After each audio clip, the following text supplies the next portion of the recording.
Dear students, I am Revati. 11th standard exercise 1.1ல 5, 6, 7 அப்படிங்கிற 3 sums நம்ம வந்து பார்க்க போகிறோம். அதில் first 5th sum, justify the trueness of the statement an element of a set can never be a subset of itself. இப்போது இதுக்கு நம்ம ஒரு எக்ஸாம்பிள் வச்சு நம்ம வந்து இது வந்து ட்ரூவா இல்லையா அப்படின்னு நம்ம சொல்லலாம். அப்போது first சொல்யூஷனில் let p equal to ஒரு 3 எலமெண்ட்ஸ் இருக்கக்கூடிய ஒரு செட்டு நம்ம எடுத்துக்கிறோம். இப்போ இந்த 3 இருக்கக்கூடிய ஒரு எலமெண்ட் செட் எடுத்துட்டோம் அப்படின்னா each and every element of a set B can be subset of the set itself. கண்டிப்பாக நம்ம ஒரு ஸ்டார்டிங்லேயே நம்ம படிச்சிருக்கோம், சப்செட்டை பற்றி படிக்கும்போதே படிச்சிருக்கோம். Each and every element of a செட்டில் இருக்கக்கூடிய எலமெண்ட்ஸுக்கு இண்டிவிஜுவல் சப்செட் வந்து இருக்கும், அந்தந்த எலமெண்ட்டுக்கு இட் செல்ஃப் வந்து சப்செட் இருக்கும் அப்படிங்கிறத நம்ம படிச்சிருக்கோம். அப்போ அதுபடி எழுதும்போது each and every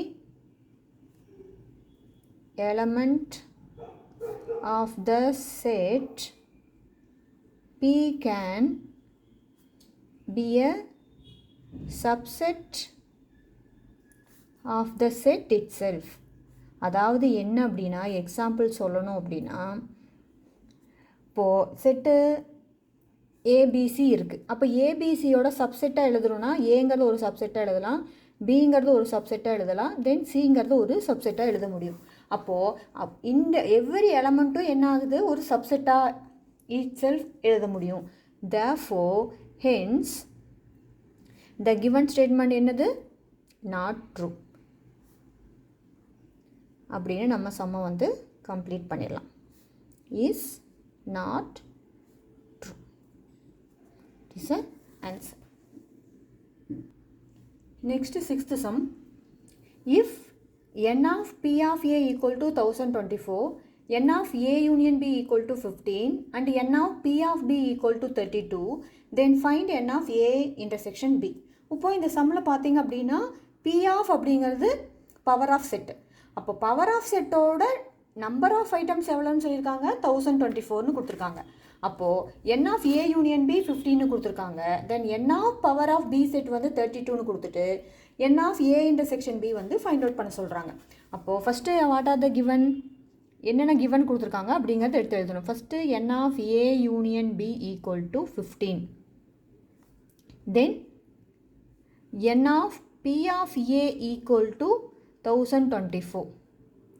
அப்போது n of B of A equal to 1024ங்கும்போது 1024 எல் டிவிஷனில் நம்ம வந்து சிம்பிளிஃபை பண்ணோம் அப்படின்னா நம்மளுக்கு வந்து மொத்தம் 10 கிடைக்கும். அப்போது பவர் ஆஃப் செட்டுனாவே பவர் 2 பேஸில் பவரில் எழுதுறது தான் வேல்யூ. அந்த பவரில் இருக்கிற வேல்யூ தான் நம்ம என்னென்னு சொல்லுவோம் அப்படின்னா n of A equal to n இருக்கும்போது n of B of A equal to 2 power nங்கிறது ஃபார்முலா. அப்போது n of B of A வந்து 2 பவர் 10 இருந்துச்சுன்னா n ஆஃப் ஏ என்னவாக இருக்கும், பவரில் இருக்கிற 10 தான் அதோட வேல்யூவாக இருக்கும். ஓகே, அதே மாதிரி n of B of B என்ன கொடுத்துருக்காங்க, 32. அப்போது 32ங்கிறது 2 பவர் 5. அப்போது n ஆஃப் பி அப்படிங்கிறது 5 அப்படின்னு நம்மளுக்கு கிடைக்கும். கிளியரா?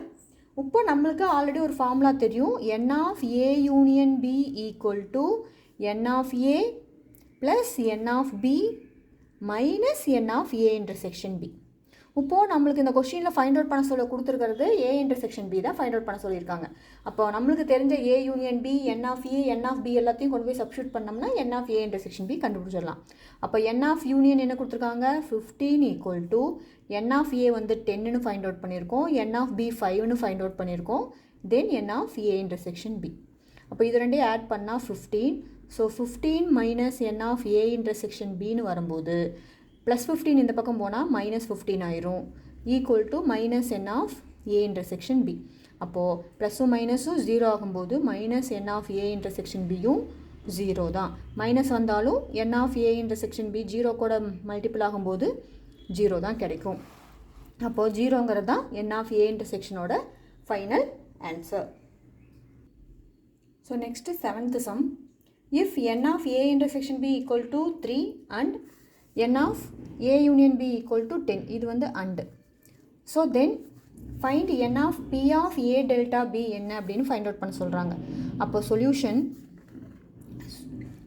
ஃபஸ்ட்டு இதுக்கு ஒரு ஃபார்முலா இருக்குது. என்ன ஃபார்முலா அப்படின்னா என் ஆஃப் ஏ யூனியன் பிக்கே ஒரு ஃபார்முலா இருக்குது. அதாவது n of A union B equal to n of A minus B plus n of B minus A plus n of A intersection B அப்படிங்கிற ஒரு ஃபார்முலா இருக்குது.